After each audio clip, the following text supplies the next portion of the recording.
Pasado, alas 2 ng hapon kanina, bumiyahe patungo sa liblib na sitio Bagbag sa Barangay Prenza ang rescue team ng Lian MDRRMO, katuwang ang Coast Guard at BFP. Kasama ang News 5, rumesponde sila sa isang tawag para ilikas ang ilang residenteng stranded sa baha.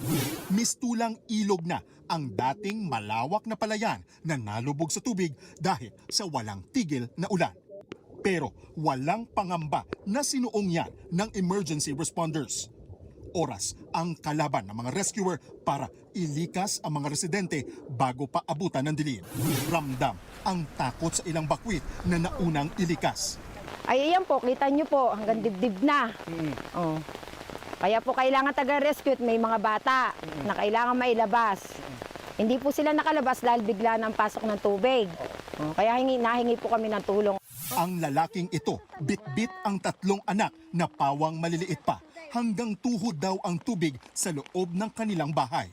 Kabado siya dahil naiwan pa ang kanyang misis na 5 buwan daw buntis. Kaya binalikan pa niya ang asawa para ilipat sa evacuation center. Sobrang hirap pa, lubog po. Tapos may nabungkag pa po doon sa malapit po sa bahay namin, yung natibag pong ganito na muralya. Ngayon po, maghahapon, maggagabi po, mahirap pong kumilos ng gabay.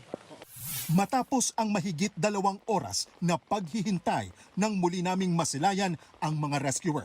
Pero sa mga oras na ito, kasama na nila ang kanilang mga pakay. 3 senior citizen, kabilang ang isang recovering stroke patient ang kanilang nirescue mula sa mga bahay nila na nalubog sa baha. Kwento ng mga rescuer, pahirapan ang paglikas sa mga matatanda. May ilang residente pa umano na pinilit manatili sa kanilang mga bahay. Siguro yung dinaanan namin, may tubig na hanggang bewang, tapos pilapil So taniman ng mga palay, so uneven yung mga dadaanan, kaya medyo mahirap. So silang 3 lang yung naninirahan talaga doon, isolated yung kanilang tinitirahan.